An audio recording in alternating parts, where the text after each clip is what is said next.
are not remembered. And that's why you have to be. Another thing which is very, very important, and I've said that in other presentations, all the products are very similar. So it's very difficult for a consumer to taste the difference between two beers. But there's a clear difference in the identity, in the branding of Heineken versus Carlsberg. So consumers seldom notice better, but I always notice different. And that is what marketing is all about. And that is why we have to be very simple, like the Nivea, who has the blue color, which can still be very creative. Now, why asking the consumer is useless, it's because consumers don't like change. The consumers are always used to something. So you ask them what you think, most likely, however good design you have done, they will say, no, I like it as it is, because they are scared of change.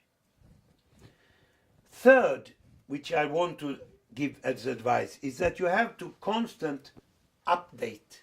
In the world in which we live today, we must be willing to constantly update. And I would say that Google taught us a lot. And every time I open my computer, there is a new Google.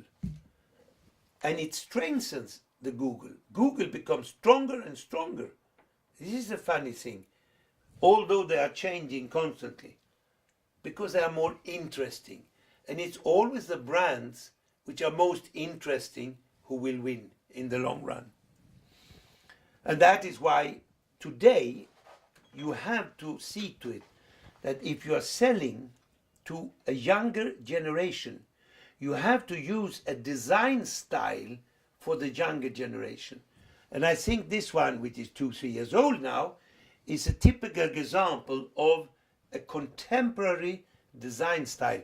You cut the logotypes, you don't show everything, etc. If we look at the front panel of a pack, by the way, Churchill said it long time ago that you have to constantly change. And this is, as I've said many times, the reason why Toblerone constantly do new executions at Easter, at Christmas, etc. for their logotype. And on the back panel, which should be called the service panel, and not back panel, because if it's back panel, it's less interesting. It's very simple. The back panel should be designed exactly as today the journals which you get free, Metro, 20 Minutes, whatever they're called, because they have headlines and they have short text. And they invite to reading.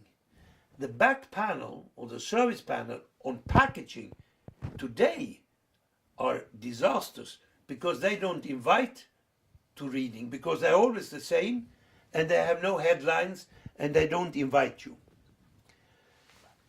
Why do I say that?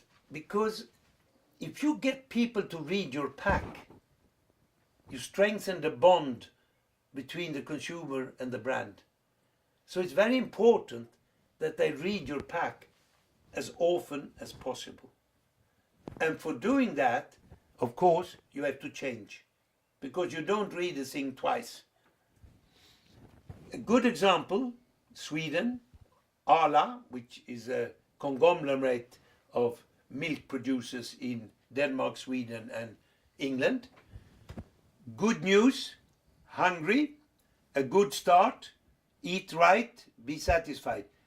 One color, flexography, can be changed, and they change every week. And of course, today we go into digital printing. And with digital printing, I can literally change every pack in the future.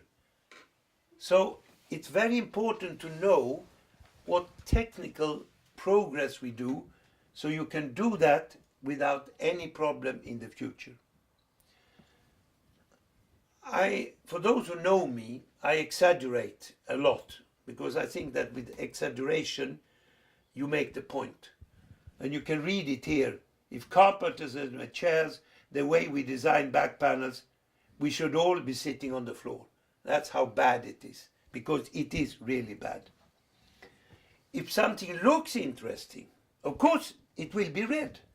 And I found out, I think it was in Australia, cornflakes had back panels which was called the daily cereal, like a newspaper.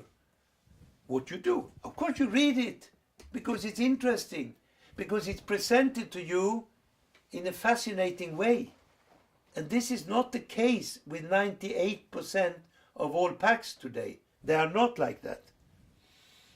And here you can see it on another pack, where you can't avoid not reading it. You have to read it, because it's the layout and the thing it is presented to you means that you want to read it. And of course, you have to use all the space. You have to print under the seam, you have to print on the sides, etc.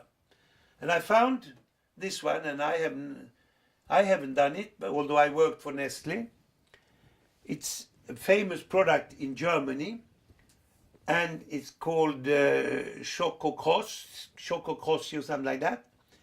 And they print inside, and it says in German here, hardly are they there, and then they are gone.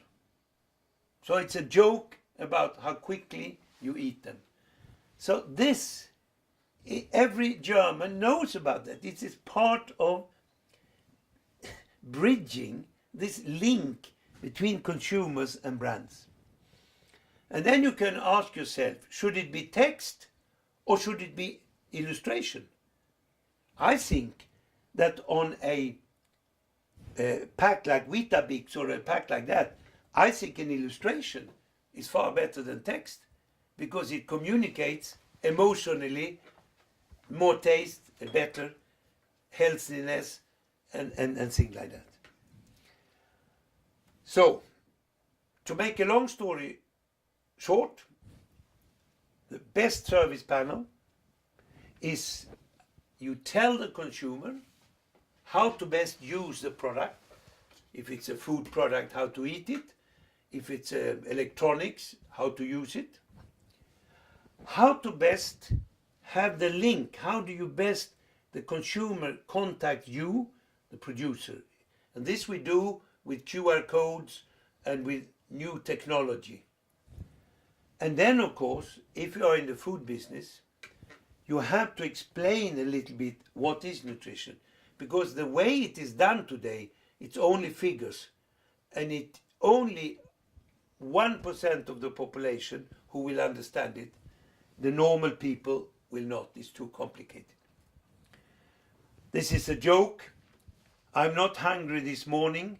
Just give me a cup of coffee and the cereal box to read. And I wish that that cereal box comes from my company. 4, I think that we have lost a lot of common sense, because we are using too much guidelines, too much best practice. So we don't think any longer. So what we need is some rules. But these rules are only tools. They are not laws. Because the real creativity is really outside the rule. If you are doing a guideline, and the guideline is 25 pages, you stop all creativity, because people will follow the guideline.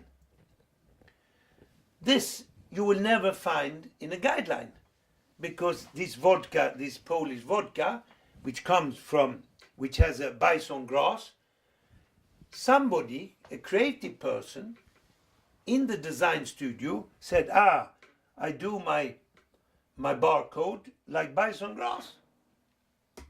If there was a guideline who tells you how to print the barcode, you couldn't do that.